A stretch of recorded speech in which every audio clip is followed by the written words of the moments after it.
Vamos a realizar una enucleación prostática con láser de holmium. Les recuerdo a aquellos que estén conectados y que estén hablando en inglés, tienen la posibilidad de hacer traducción simultánea. Tenemos a Martin Kane, que es amigo de la casa por segundo año consecutivo, haciendo una enucleación prostática con láser de holmium. Y vamos a tener el placer de numerosos moderadores. Tenemos a Román Carvajal García, que es el presidente de la Sociedad Mexicana de Urología, que va a estar moderando. Nuevamente, Pablo Valladares, a quien introduje previamente, va a estar moderando esta cirugía. Diego Fernández Ortiz, que ya está integrando a la mesa y te agradecemos mucho. Mariano González, que se ha encargado de popularizar esta técnica en toda Latinoamérica, no solo en Argentina, y es un privilegio tenerlo como parte de la casa siempre. Tenemos a Carlos Federico Sani, de Santiago del Estero, a Daniel Angeloni, otro amigo de la casa desde el principio de Eurovivo, cuando éramos pocos adentro del quirófano. Tenemos a Marcelo Roklavsky, que es un líder de opinión del Hospital Israelita de San Pablo en Brasil. Y tenemos a Leandro Quinteros, que es de Sanatorio Allende de Córdoba, en Argentina, que van a estar todos moderando. Gracias a todos, gracias por todo el apoyo. Pónganle pimienta a esto, que sea enriquecedor para todos. Y le voy a dar la palabra a Isaac García para que haga la presentación del caso que va a operar Martín, a quien ya le estamos dando la bienvenida. Adelante, Isaac. Este caso es un paciente masculino de 75 años con un índice de masa corporal de 25 kilogramos sobre metro cuadrado. Como antecedentes, el paciente es hipertenso y tiene una hernioplastia inguinal derecha en el año 2014. Acudió en el año 2021 por una retención aguda de orina, por lo cual se le colocó una sonda vesical. Tiene un PSA control de este año de 2,29. Se le realizó una ecografía transrectal que se evidencia una próstata de 75 gramos. Tiene función renal conservada. El urocultivo prequirúrgico es positivo para Klebsiella pneumoniae, por lo cual recibió profilaxis antibiótica, y el examen dígito rectal es no sospechoso de malignidad.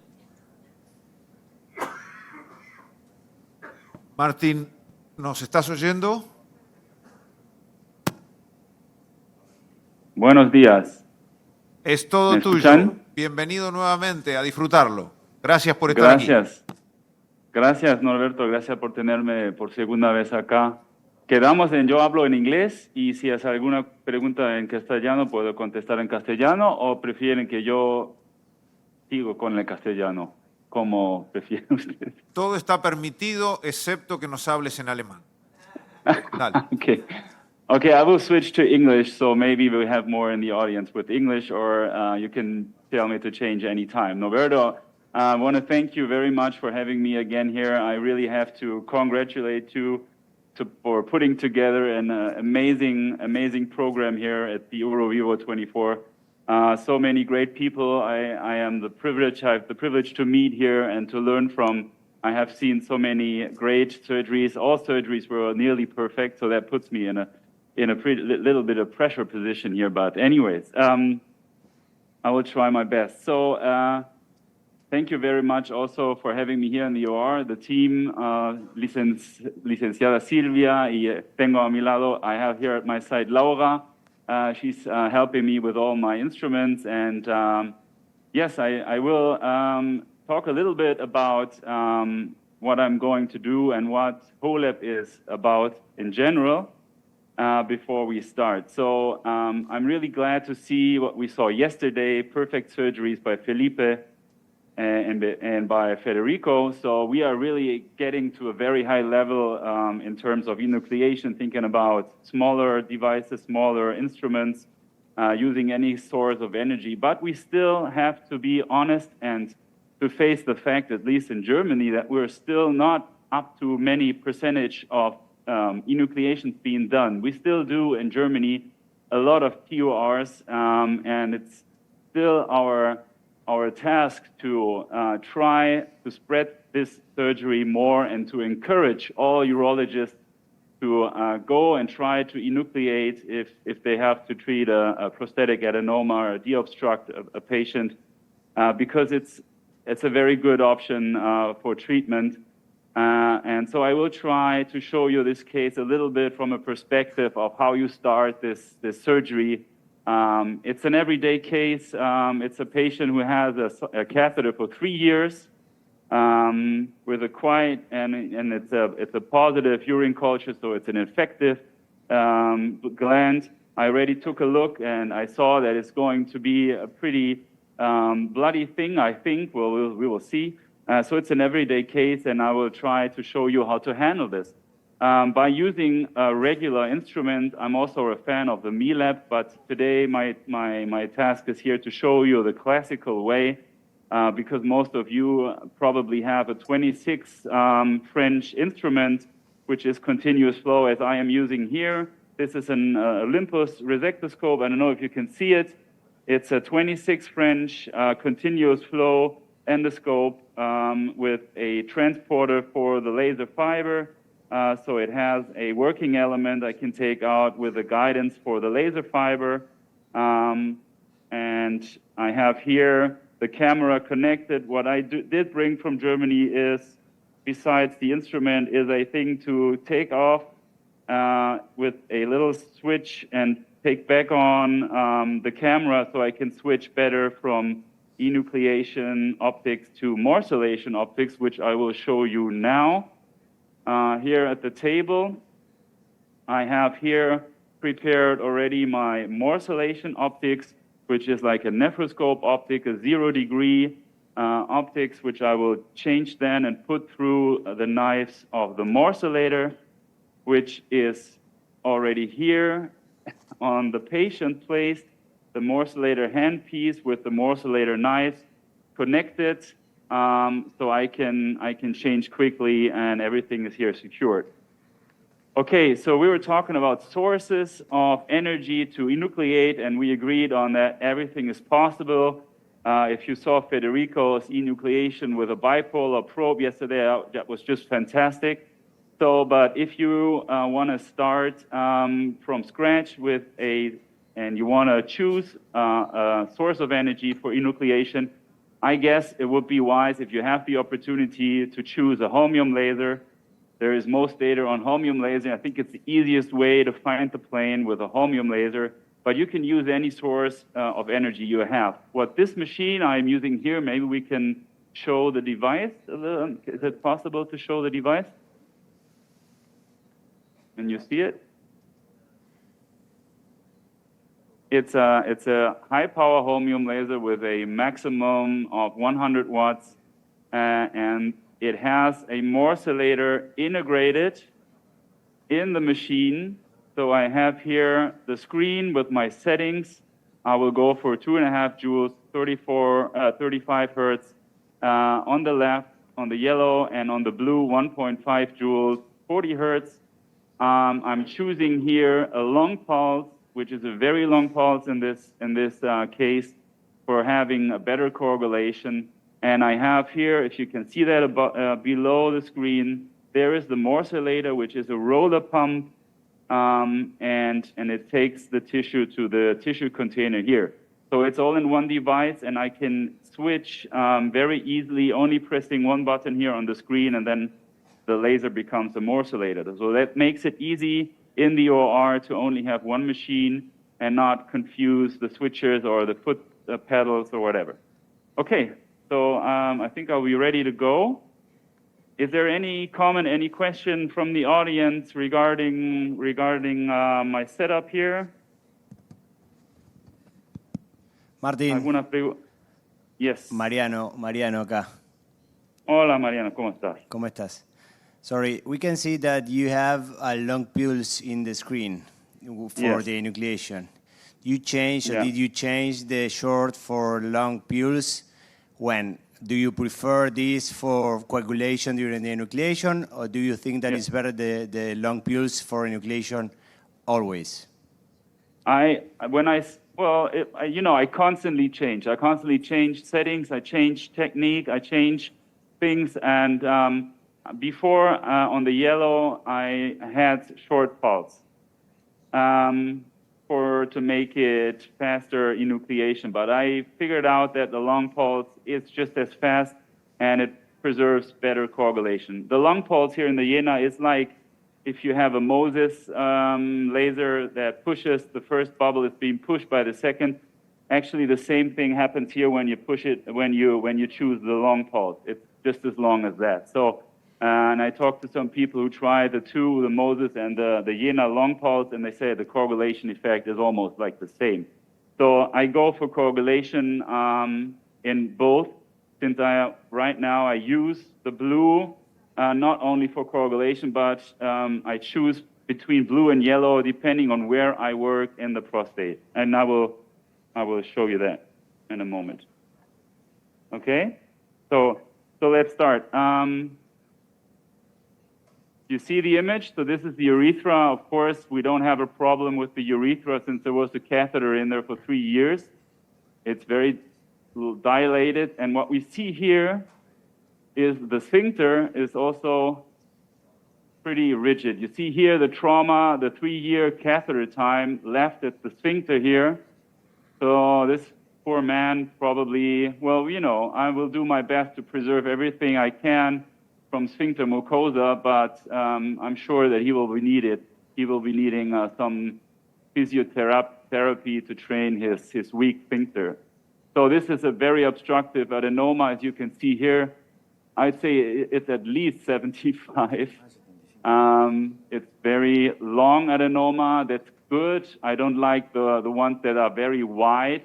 So here's the verumontanum. You see the lateral lobes here. You see here like infected tissue and going through the prostatic urethra to the bladder. Some stones inside here, can just wash them out. Another one, so they fit through the sheath. And then we have here the urethral orifices. There's a lot of talking about, do we have to check the orifices? Do we have to worry about the orifices? From my clinical experience, you don't have to worry about the orifices.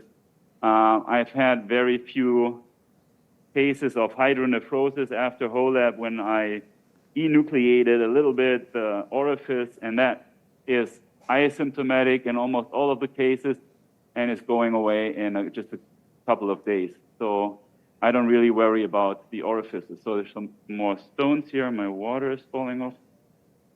So I'm washing out the stones. So, and then I will try to start with the enucleation. The water supply here is with bags of what, 2 liters? Is it 2 liters? 2 litros? 2 liters. This is also something, if you're able to get the water supply easier, we have canisters of 10 liters in my hospital, and we have a automatic hydraulic lift that can lift up the 10-liter bags to the height that I need them. That's really nice to have, but these are just details. But the laser fiber, I'm now inserting the laser fiber. It's going in the channel. Here it is. I like to push it out a little bit, and then I activate my setting myself on my pedal and my foot switch. I have a button to do activating and pausing. So here, we can put out the light in the room. So I usually do en bloc technique.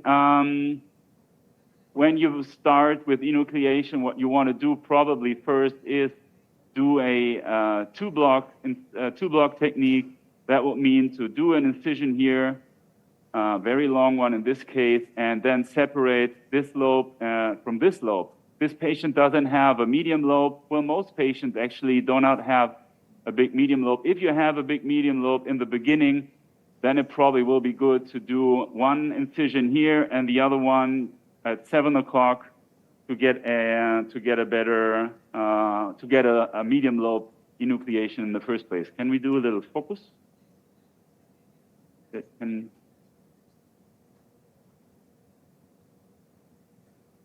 Okay.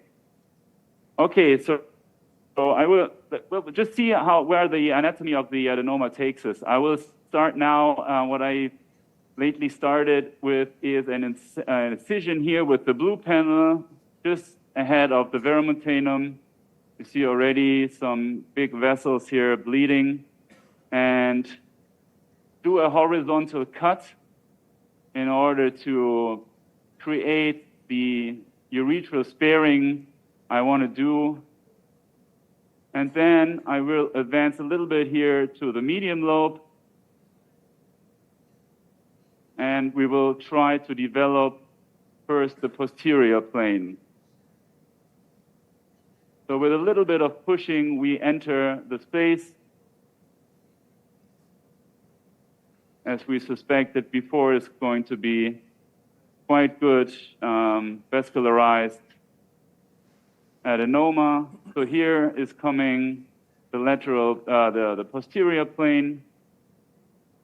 I'm going a little bit inside to see where it takes me.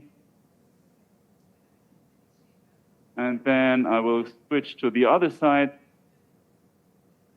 I'll try my best to do as much coagulation as possible here. I'm using now, in the moment, I'm using 1.5 joules and 40 hertz with a lung pulse. Probably I get my fiber a little shorter. You see big vessels here. So looking for my plane here. Developing the posterior plane a little bit.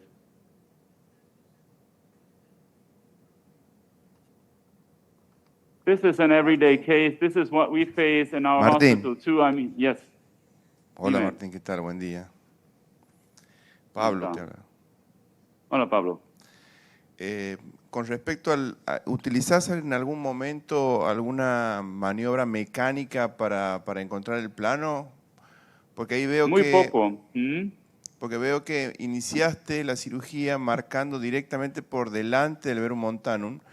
Y a Sí. veces cuando hay próstatas muy voluminosas es mucho más dificultoso poder llegar hasta el plano a través de ese punto. Entonces, uno siempre trata de buscar para verumontanum, incluso a veces es muy necesario hacer una maniobra mecánica para encontrarlo. ¿Vos qué tip tenés para decirnos con respecto a eso? Sí, la mejor parte en donde encontrar el plano es al lado del verum, justo acá. Lo que queremos hacer es una preservación de la uretra.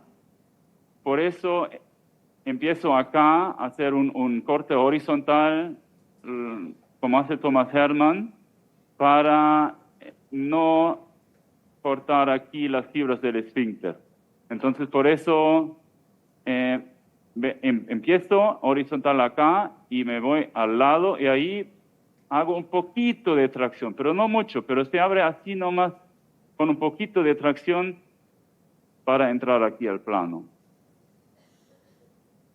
Empiezas con los dos. ¿Crees que la tracción puede modificar o alterar en algún momento la incontinencia posterior del paciente? Porque ayer vimos la enucleación con bipolar y vimos que por ahí se hacía un poquito más de tracción. Sí, acá en parte posterior del plano acá no pienso, pero hay que tener cuidado aquí arriba, ¿no? Que aquí arriba es la zona del esfínter, de las fibras que conectan el esfínter con el adenoma, y aquí sí hay que tener mucho cuidado y no hacer tracción. Acá abajo no creo que haya problema. Entonces ahora aquí veo el verum y me subo para hacer el corte de liberación del esfínter temprano aquí arriba.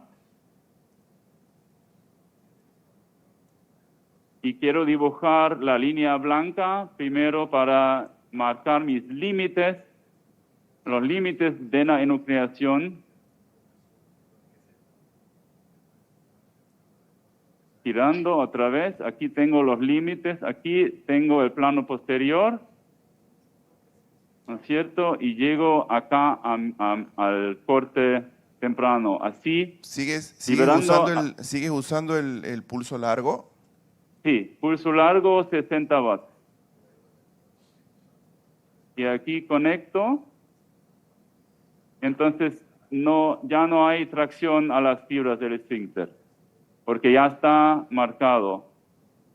Lo mismo hago al otro lado. Acá tengo el corte de liberación arriba. Se ve un poco raro por el tiempo que tiene la sonda del señor. Y acá es el plano lateral, plano posterior, digo. Me alejo y aquí entro justo a mi corte de liberación del esfínter. Entonces ya tengo dibujado aquí la línea blanca como límite de mi enucleación. ¿Ok? Veamos detrás. Un poco de presión, por favor. Así. Esto es el esfínter que se puede preservar. No queda más acá. Entonces ahora avanzo en el plano. Ahora me voy así y sin presionar avanzo en el plano posterior. Mi tarea principal aquí en este plano es hacer coagulación, porque sangra mucho por la prostatitis crónica que seguramente tiene. Siempre comprobando dónde estoy, Perú. Always pull your scope back and watch. Siempre hay que, si estás empezando, siempre comprobar dónde estoy, por dónde voy. Hay que tomarse tiempo para orientación, es lo más importante. Entonces, ahora entramos aquí al plano lateral. Empezamos a conectar el plano posterior con el plano lateral. Yo giro el instrumento, pierdo la fibra. ¿Dónde está la fibra? Aquí. Y saco un poquito, ya. Y empezamos a desarrollar aquí la parte apical. Esto hacemos, se puede mover el movimiento que estoy haciendo con las manos. Lo que hay que evitar es hacer movimientos muy laterales, porque esos son los que dan presión a la fibra del esfínter. Por eso hay que liberar con despacio, intentando no mover muy lateralmente el resectoscopio, pero eso depende de la anatomía del adenoma. Aquí se ve, por ejemplo, que el adenoma se va por ahí. Y queremos sacar todo el adenoma, entonces tenemos que ir por ese nódulo aquí. Aquí tenemos buen plano, hay que aprovechar si hay buen plano. Ahí es el nódulo que está pegado al plano, a la cápsula. ¿Ven esto? Este es un tejido pegado a la cápsula. Martín, A ver, ahí dime. vemos que tu fibra sale en hora 12 del receptor. Sí, he girado el instrumento ahora. ¿En qué parte? Está al revés. Exacto. ¿En qué parte de la cirugía lo usas en hora 6 y cuándo modificas eso? ¿O qué porcentaje de la cirugía lo utilizas con la fibra en hora 12? Yo pienso que la mayoría de la cirugía, la gran parte de la cirugía se hace con el resectoscopio al revés, con la fibra en posición 12 horas. Solo el desarrollo del plano posterior se hace y al final, cuando el adenoma se salta se despega por último momento a las 6 horas del cuello de la vejiga. Ahí también utilizo a las 6 horas. Miren, aquí tenemos algunos vasos importantes. Ya, estamos avanzando aquí bien en el plano lateral. Más bien estamos haciendo solo coagulación. Y Veamos otra vez. Ok, aquí estamos ya, el plano lateral está suelto hasta aquí arriba. Este es el flap que vimos ayer también con Felipe Figueredo, muy bonito. Y ahora mi tarea es hacer lo mismo en el otro lado. O sea que es entrar al plano lateral acá. Tengo que girar la cámara un poquito. Justo entrar aquí en el plano lateral y hacer la conexión al plano que he hecho, el posterior que he hecho antes. Ahora sí tengo que hacer un poco de movimiento lateral. ¿Se ve? Ya. Y conecto y me subo y siempre comprobar. A ver, atrás, verum, corte de liberación temprano, acá. Martín, Dime. te veo con los hombros muy hacia arriba. Es como si estuvieras muy por debajo del nivel del paciente. ¿Eso no te trae problema de hombro? Normalmente tengo una mesa que mis pacientes son mucho más bajos. Aquí esa mesa no me permite bajarlo, pero está bien. Normalmente estoy más o menos así. Tendría que estar de pie aquí, pero no estoy acostumbrado a eso. Porque no es un detalle menor, ¿no? No, está bien. Ayer hablaba con Felipe y tiene... si él tiene problemas. Yo tengo los dos hombros con problemas en el manguito. Sí, es algo muy importante también para si uno quiere ponerse a hacer enucleación, ver todo esto, ver la mesa, elegir una silla, estar en posición cómodo, muy importante. El paciente tiene que estar en posición cómodo y el cirujano también, y todo lo demás en el quirófano también. Martín. A ver, entonces, ahora estoy aquí conectando la última parte del Early Epic Release. Sí. Martín, Daniel Angeloni de Misiones, Argentina. ¿Cómo está? Hola, ¿cómo está? Bien, usted hizo referencia a la irrigación y sí. Acá Pablo hacía referencia a la comodidad del cirujano, pero hay veces que en la irrigación la gente que circula sufre con la irrigación. Hizo referencia, digamos, a la bolsa de 10 litros que usan en Alemania. ¿En qué momento requiere mayor irrigación el procedimiento? ¿En la enucleación o en este tiempo? La mayor irrigación se necesita en la morcelación. Es muy importante tener la mayor irrigación en morcelación. Como estoy haciendo ahora el en block, para la técnica en block se necesita mucho menos líquido, mucho menos irrigación, porque solo se lava más o menos la fosa prostática. Y no tiene que... Y la irrigación no va mucho a la vejiga, porque estamos... porque estamos haciendo en block y no pasa mucho líquido a la vejiga. Entonces podemos contar aquí los litros que vamos a utilizar. Yo pienso que vamos a utilizar unos 30, tal vez, de 30 a 40 litros vamos a utilizar en este paciente seguramente. Aquí es un poco más lento que una cirugía con plano más favorable porque tengo que hacer mucha coagulación. Quiero ahora terminar la liberación del esfínter aquí arriba, acercándome a las 12 horas para darle toda la vuelta. A ver, empezamos otra vez. Por el otro lado, tengo que ver la cámara. A ver, así. Y así falta aquí solamente esta parte.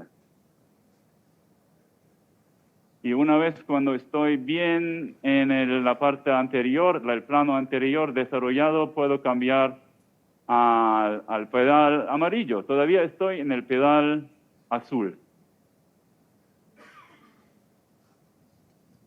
Martín, ¿modificas la técnica según si tiene el paciente un lóbulo medio muy grande o si el tamaño de la próstata es más grande, o haces en block en todos tus pacientes? No, sí hago en casi todos los pacientes en block, eso es verdad, pero si el adenoma es muy grande y muy ancho, sobre todo si es muy ancho, yo prefiero hacer el corte a las 7 horas para primero enuclear un lóbulo y después el otro. ¿Por qué? Porque quiero disminuir el movimiento lateral que tengo que hacer para pasarme todo el plano lateral. Entonces sería, en este caso, ese es un adenoma que es más largo que ancho. Pero entonces sería ahora un momento hacer así un corte acá hasta llegar aquí al plano y separar los dos lóbulos. Pero yo pienso que en este caso yo estaba pensando en hacer esto a propósito para mostrarles un dos block, pero en un adenoma que es así de largo y no tan de ancho, yo pienso que es más favorable hacer el N-block. Eso es un adenoma para hacer un block. Hay algunos que dicen que también se puede empezar con un block para la curva de aprendizaje, también con un block. Pero yo pienso que tal vez es un poco más fácil ubicarse en el plano en el dos lóbulos. Pero depende de cualquier cirujano que prefiere. Ahora me cambio a 120, ¿no? Aquí en este caso son 87 y tengo ahora un poco menos frecuencia y una burbuja más grande con 2.5 joules, la burbuja un poco más grande y la separación de las fibras un poco más potente tal vez. Pero la verdad es que la diferencia no es muy grande. Profesor Kane, acá es Marcelo Wroklawski de São Paulo, Brasil. Espero que hables también. ¿Cómo estás? ¿Todo bien? Espero que hables portuñol también, que es una mezcla de portugués con español también. Entiendo portuñol también. Sí. Una de las dificultades para quien está empezando a hacer enucleación es atenerse a un único plano. ¿O qué recomiendas para hacer todo un lado de una vez y después luego el otro? ¿O hacer un poquito de cada lado e ir cambiando entre ellos? Bueno, si una vez se toma la decisión de hacer de dos lóbulos, creo que es mejor. Bueno, de todas formas hay que hacer la liberación temprana del esfínter al principio. Eso es en todas las técnicas. Y cuando llega el momento para solo enfocarse en un lobo, en un plano lateral, depende de la anatomía de la próstata. Si uno siente que tiene que hacer mucho esfuerzo, mucho movimiento lateral, ahí aconsejo cambiar la estrategia y cambiar a dos lóbulos para hacerlo un poco más fácil. Ahora estamos avanzando. De México, ¿me escuchan? Sí, Román, hola, adelante. Sí, te escucho. Muchas gracias. Oye, vi que hiciste el dibujo de la mucosa desde el inicio. Hay gente que prefiere, por ejemplo, Felipe, prefiere hacerlo de una forma progresiva. ¿Tú qué ventajas le encuentras a hacer ese dibujo de la mucosa desde el inicio o esperar a que se vayan marcando los planos e ir avanzando de forma progresiva? La verdad, no sé si hay. Mira, aquí estamos ya entrando en la vejiga, acá a las 12 horas. Si me preguntas si también es favorable profundizar más el corte apical temprano, ¿verdad? Porque yo solo hice una línea. ¿Y nada es de más. una forma temprana o esperar hasta el final para que se dibujen los planos? Sí, yo solo hago la línea para ubicarme, para ver el límite y no entro el plano en el principio, sino eso va cuando ya tengo el plano de abajo, el posterior y avanzo por el lateral, ahí también es cuando se dibuja el plano anterior. No sé y la otra, ¿tú piensas que utilizar menores energías pudiera repercutir en menos efectos irritativos en el paciente? Esa es efectivamente la idea, es la idea. No hay pruebas científicas para esto, pero sí tiene, no sé, uno se puede imaginar que la burbuja más pequeña, que es, si utilizo 1.5 joules, la burbuja simple, el único que cambia es el tamaño de la burbuja que sale de la fibra para separar el plano. Es lo único que cambia. La frecuencia es solo la tasa de repetición de esa burbuja, y lo que hace frecuencia sobre todo es coagulación y calor. Entonces, si tengo 40 Hz, que no puedo cambiar mucho porque necesito 40 Hz para avanzar, puedo cambiar los joules, y puedo cambiar los joules bajándolas a 1.5, 1.2 incluso, para tener una burbuja más pequeña que haga menos efecto iritativo a las fibras del esfínter. Esa es la idea. Por eso yo lo llamo OLED híbrido power, baja power en el apex y más alto en el plano, avanzando. Ahora, como estoy en el cuello aquí, voy bajando. Ahora ya se ha notado que he cambiado el sentido del instrumento y la fibra sale a las 6 horas. Y ahora voy como bajando aquí, las fibras me indican por dónde voy. Ya estoy aquí en el nivel más o menos de la vejiga a este lado.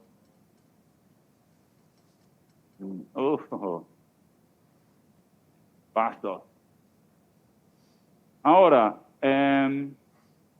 me estoy dando cuenta de que el plano posterior está poco desarrollado aquí. O sea que tengo que trabajar más acá, y sigo con el instrumental así, con fibra 6 horas.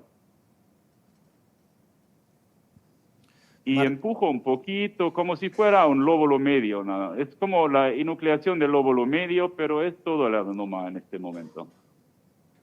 ¿Ok?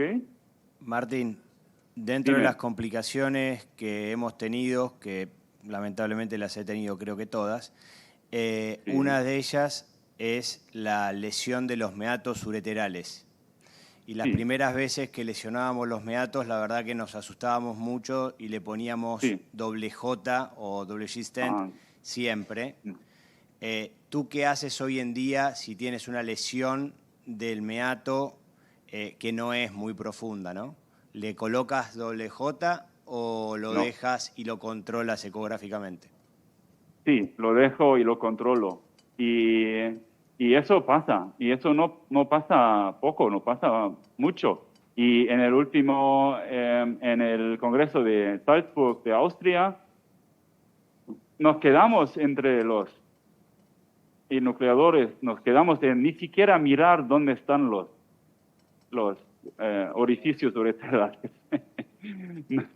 ¿Por qué? Porque casi ninguno de los expertos allá ha tenido un problema de más tiempo por una nefrosis sintomática. Yo me acuerdo de tal vez 1 o 2 casos, el paciente con una hidronefrosis sintomática, un poco sintomático, no como cólicos, pero un poco sintomático, pero ya en un par de días se fue sin problemas. Y si hacemos ecografía a todos los pacientes que hacemos VOLEP, muchos tienen hidronefrosis, pero no por lastimar el orificio, sino por la presión que estamos creyendo en la vejiga, y algunos tienen los orificios ureterales ya no 100% antirefluxivos. Entonces, es muy frecuente ver un poco de hidronefrosis después de una enucleación.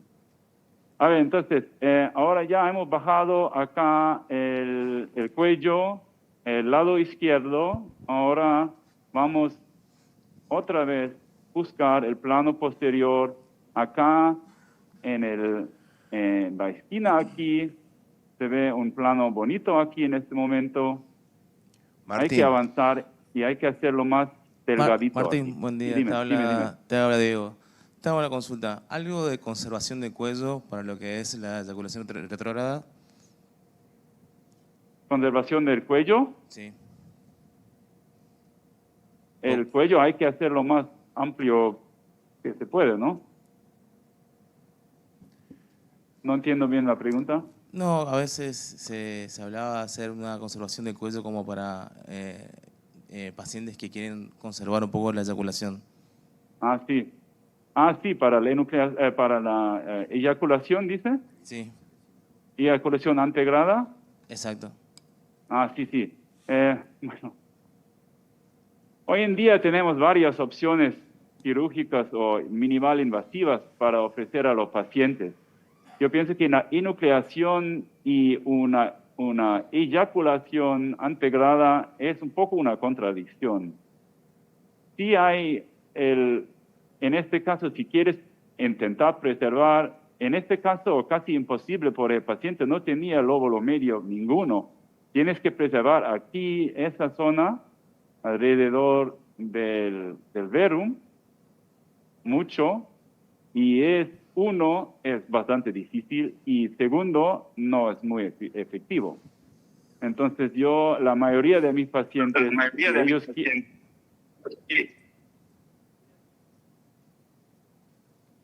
Es un buen punto el que se instala con respecto a discutir el tema de la eyaculación, y es cierto que todos queremos preservar la eyaculación. Sin embargo, me parece que es una señal de alarma no dejarnos comer por la industria, que nos vienen a poner de culpables y de, digamos, bastante acusables, porque hay técnicas que afectan la eyaculación. Yo creo que la técnica tiene que ser resolutiva. Esta técnica lo está demostrando. Estamos sacando suficiente tejido y me parece que es lo que tenemos que poner en claro. Digo esto porque estamos teniendo una avalancha de presión desde la industria acerca de que es condenable que un paciente deje de eyacular. Nadie quiere dejar de eyacular, esto está claro, pero tenemos que poner en el contexto de la solución que le estamos ofreciendo al paciente. Y realmente esto es lo más importante, que este paciente que viene con 3 años de sonda, tenemos que quedar definitivamente desobstruido a la hora de considerar alguna técnica mínimamente invasiva que puede ser muy simpática, pero no puede estar antes la eyaculación que la desobstrucción. Esto tenemos que dejarlo muy claro siempre. Yo creo que con ese mismo tema, yo creo que hay que hablarlo muy bien con el paciente. De hecho, hicimos un trabajo, hizo Guille Montelli, que trabaja con nosotros en el hospital, justamente conservando ese Hyperiverum montanum, como estaba descrito ya sea por Japón o por Francia, que hablaban de conservar eso que permitía la eyaculación. Y la verdad que los resultados nos dieron, bueno, lo que esperábamos en realidad. Nos dio que no funciona para nada el conservar el Hyperiverum.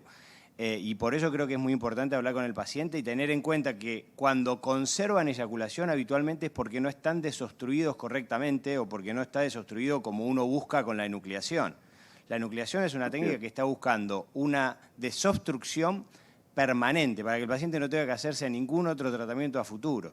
Entonces me parece que eso también es lo que uno tiene que tener en cuenta cuando plantea estos tratamientos.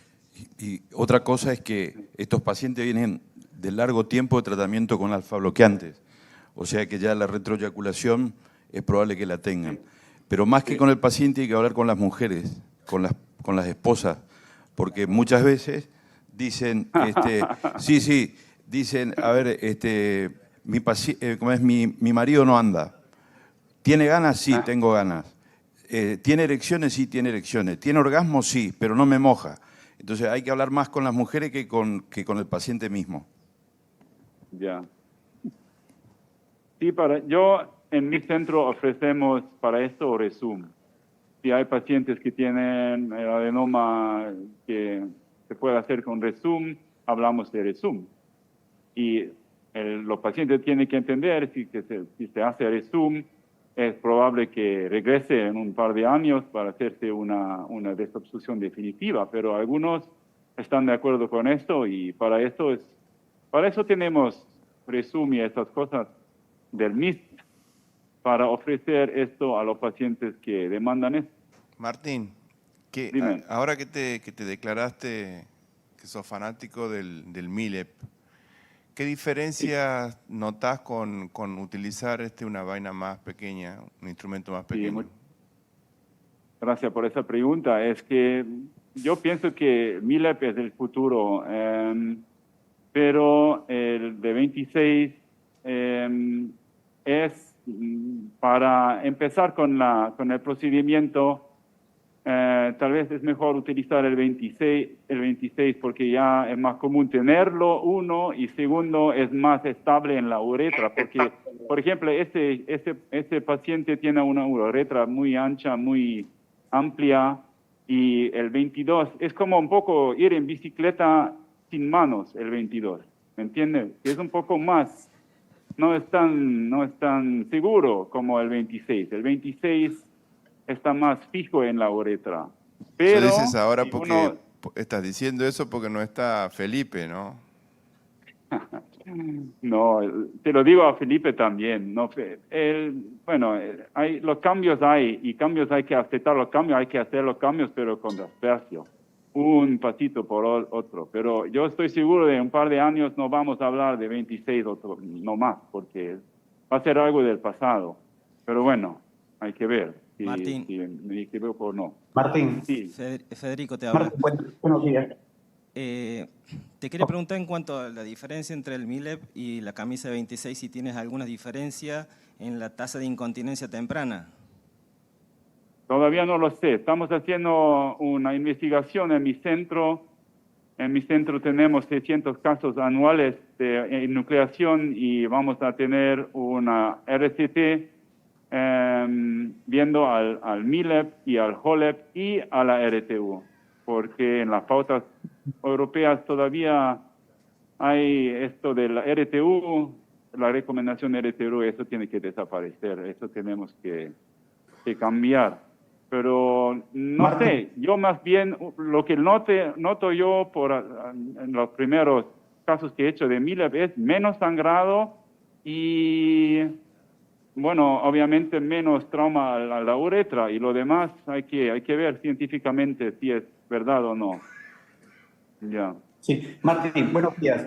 Te saluda Freddy de Perú. ¿Cómo estás? Un placer ver Freddy, ¿cómo estás tu tú? cirugía. Un gusto escucharte, hombre. Martín, un placer también. Martín, quiero preguntarte, en cuanto al volumen de la próstata, ¿te has puesto algún límite de volumen para denuclear? Y lo que yo he observado, por ejemplo, de próstatas grandes, es que sacarlos, después de nuclearlos, sacarlos de la cápsula es un poquito difícil, a pesar de tener un cuello bien abierto. Entonces, en tu experiencia, ¿cómo los manejas? ¿Y hasta qué volumen más o menos tú dices, sí, yo le hago una HOLEP o si no, le hago una abierta? Abierta no hemos hecho en 10 años. En mi centro no hay límite. El adenoma más grande que hemos hecho era de 460 gramos, peso enucleado. O sea que fue un adenoma de más de 500 gramos seguramente. Hay que ver que los adenomas más grandes tienen mayor tasa de complicación. Es así, pero todavía mucho menos que lo que tenemos en la abierta, sobre todo por falta de experiencia ya en nuestro centro. Entonces, que yo no tengo miedo a ningún tamaño de adenoma. Perdona, pero yo no sé qué hacer ya más que morcelar. ¿Están de acuerdo si ahora cambiamos a la morcelación? Sí, adelante. Sí. A ver, Martín. ahora me están grabando. Sí, dime. Okay. Perdón. Me están La grabando. cirugía Ahora viene la muy parte linda. importante y la parte que me gusta mucho del equipo, que es, yo pongo ahora en el standby, en mi pedal, yo necesito a alguien que aplaste solamente el botoncito de la morcelación, solo este. No, aplástalo. Eso. Ya está cambiando a morcelación. Yo cierro el agua y lo dejo, saco la luz y tengo la cosa que me permite sacar fácilmente la cámara. Me dan la óptica de la morcelación. Pongo la luz y ahora llega el momento de no mojarse. Yo saco la vaina interna, aplasto con mi dedo. Ahí dejo nomás el resectoscopio y ahora entro y abro el agua otra vez y entro ya con la óptica de la morcelación. Entro yo con los cuchillos, activando morcelador. Yo voy con succión alta, velocidad 3000 y oscilación 4. Lo que hago ahora es chupar, formando un poco un vacuo y empiezo con la morcelación y voy a intentar de llevarme el adenoma a la fosa. Eso discutimos ayer. Ahora necesito mucho agua y estoy ahora en la fosa. Me está escapando un poquito. La fosa está bien abierta, tiene un cuello muy amplio. Todavía es muy grande para entrar a la fosa. Dime. No hay sangrado en este caso, pero para la hemostasía, ¿usted utiliza siempre solamente el láser o a veces se cambia para el bipolar? Buena pregunta, gracias. A veces tengo el bipolar. De hecho, en todos los equipos de láser que tenemos, mira, aquí estoy en la fosa y tengo el tejido que se va escapando, pero vamos a traerlo a la fosa. Y no sé, no tengo los números exactos, pero yo pienso que en unos 15 casos hago una coagulación bipolar. Martín, ¿pusiste en 4000 el morcelador? Sí. Ahora, lo que hay que hacer es traer a la fosa. No quiere venir todavía mucho. Bueno, estamos en la vejiga.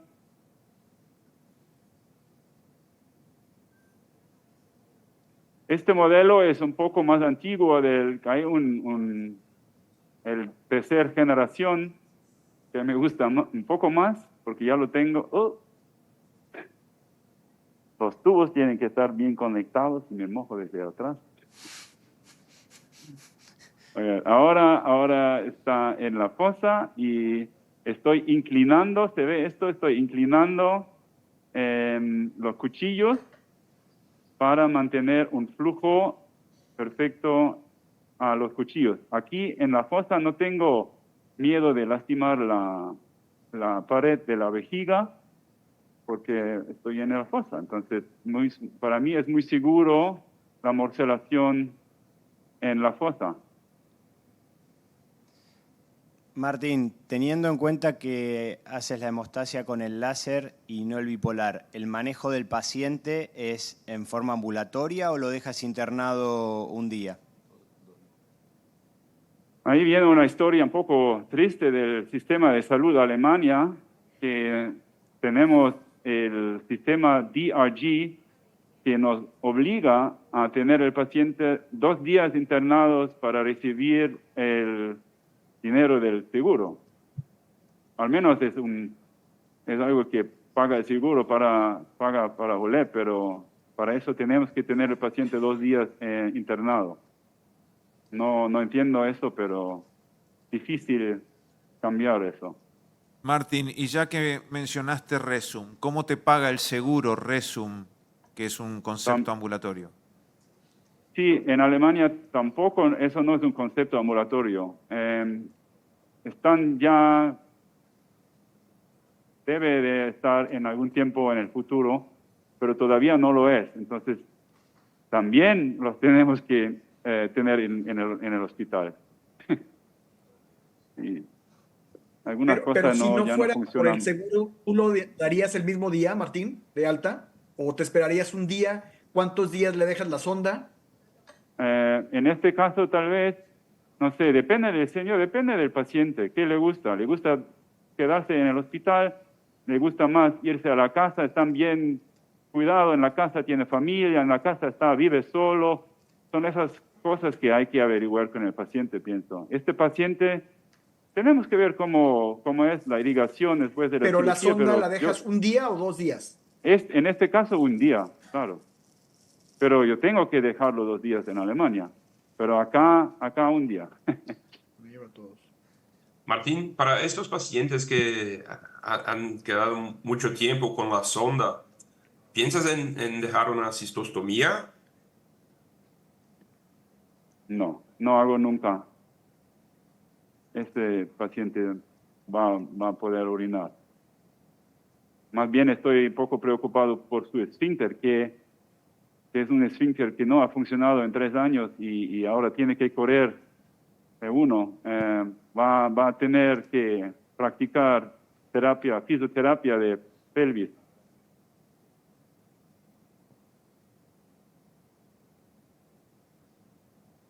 Se me fue el audio, pero no escuché si tu preferencia es dejar un día de sonda o 2 días de sonda. En este caso, creo un día de sonda es suficiente. Y otra pregunta, cuando terminas la cirugía, ¿revisas tú el cuello y haces algo en relación a evitar una esclerosis probable de cuello en algunos pacientes? Sí, en adenomas pequeñas con cuellos, digamos, un poco estrechos, hago una incisión como una incisión Turner-Warwick en el cuello. Y eso aconsejo hacer a todos. Evitar la estenosis del cuello de la vejiga. Ok. No se acabó. Estos son los beach balls. Aquí son duros y son las perlas y esto es muy importante hacer esto en la fosa, porque si no se escapan en la vejiga mucho. Ok, aquí hay todavía cálculos. ¿Vamos a romper los cuchillos? No, vamos a romper. Es muy caro eso, ¿eh? No hago. Ok, ahora cambiamos otra vez. Ahora todos nos relajamos y dejamos la vejiga vacía y vemos una última mirada. Siempre hay que hacer esto. Así han dicho ayer todos, el Felipe y Federico, que hay una vez más entrar con el resectoscopio. Ahora no tenemos prisa. Ahora vamos a vaciar la vejiga y vamos a ver si hay algunos sangrados que tenemos que coagular. Entonces yo pongo en standby, solo hay que cambiar al láser, a la enucleación, necesito agua, y entramos una última vez a ver cómo queda. Veamos, así queda el esfínter. ¿Ustedes qué opinan? No sé, no he podido hacer más. Este es el esfínter que tiene el señor. Está perfecto. Excelente. Y voy a hacer un poco de coagulación y poner una sonda 22. ¿Qué hora es? ¿Nos queda tiempo? 10:20. 10 minutos más. Más preguntas del auditorio. Martín, yo quiero decir algo. Sí, dime. En algún momento cuando estás morcelando, ¿siempre la ventana la mantienes hacia arriba o hay alguna situación donde no puedas mandarlo a la fosa que cambias la posición de la ventana del morcelador? Eso no he hecho todavía, pero Felipe me ha contado que ha utilizado en el hospital alemán, me parece, el morcelador de llena y lo ha hecho así, efectivamente cambiar la postura del cuchillo hacia abajo, el estilo de Asia me ha dicho, y ha funcionado bien. Entonces eso es algo que no quería probar hoy en día aquí en la cirugía en vivo, sino eso voy a hacer en mi quirófano, a ver si funciona. Pero estoy seguro de que funciona. Lo que quiero decir es, y no quiero presionar nada, pero si uno se va a poner a hacer enucleación, es una cosa que se tiene que hacer constantemente. Porque para mantener la calidad de la cirugía es importante tener el láser en marcha lo más posible y practicar con casos, porque no es así de fácil y no la curva aparece en todos nosotros, ¿no? Y bueno, pero acá... Martín, ¿bajas la irrigación algo ahora o la mantienes al mismo flujo que tenías antes? Ahora está al mismo flujo. A ver, vamos a bajar la irrigación ahora. Martín, ¿en algún paciente decides utilizar ácido tranexámico para disminuir el riesgo del sangrado?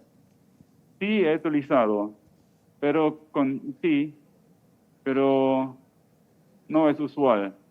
Nosotros en mi centro tenemos una tasa de cirugía de revisión de 2.6%.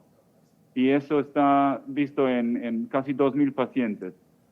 La tasa es así. Y no sé, algunos pacientes como este puede ser así de claro y en 2 horas en recuperación empieza a sangrar. No sé por qué. A veces es la presión arterial del paciente, a veces son factores que no entiendo. Pero a nosotros eso nos pasaba seguido cuando usábamos solamente el láser. Nosotros al principio solamente usábamos el láser y no poníamos bipolar.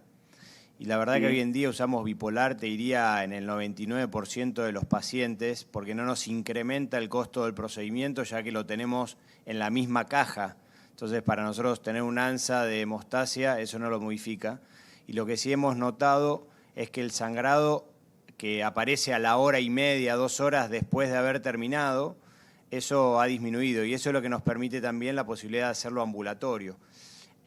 Y no, por eso no usamos tranexámico de rutina. De hecho, creo que usamos muy pocas veces tranexámico, pero por eso te preguntaba si usan habitualmente. No. Y en los 2.000 casos que hemos visto en mi hospital, no importaba si un colega hace siempre coagulación bipolar y él tiene la misma tasa de revisiones de sangrado que yo, que casi yo nunca utilizo. Entonces, en nuestro centro es distinto, pero como todos tenemos que ver cuáles son las condiciones en las que podemos trabajar mejor. Bueno, yo no sé, no tengo nada más que hacer en este paciente. Yo le voy a dejar una sonda 22 ahora y nada. Sí, tienes que recibir un aplauso y la felicitación por la magnífica demostración.